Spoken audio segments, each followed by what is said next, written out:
You are the children of the Lord your God.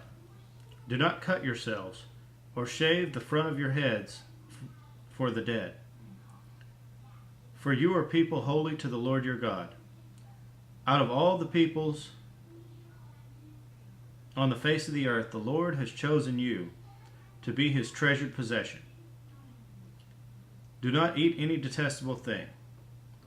These are the animals you may eat: the ox, the sheep, the goat, the deer, the gazelle, the roe deer, the wild goat, the ibex, the antelope, and the mountain sheep. You may eat any animal that has a split hoof divided in two, and that chews the cud.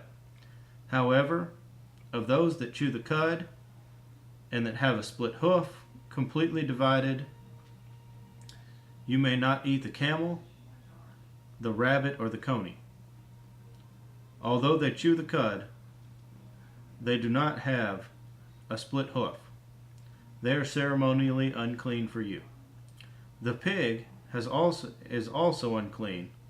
Although it has a split hoof, it does not chew the cud.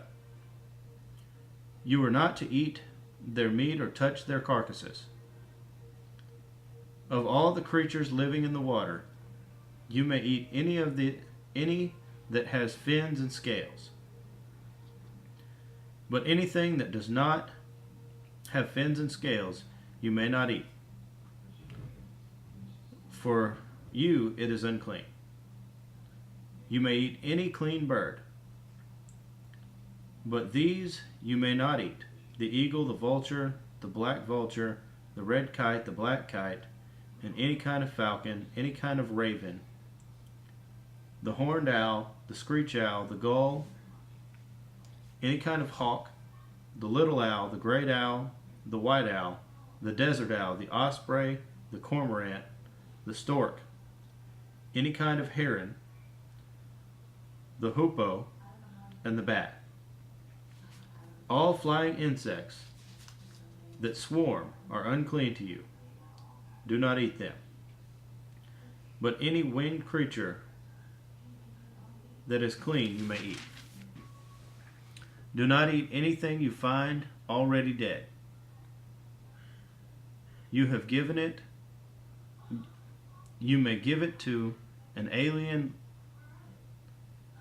living in any of your towns, and he may eat it.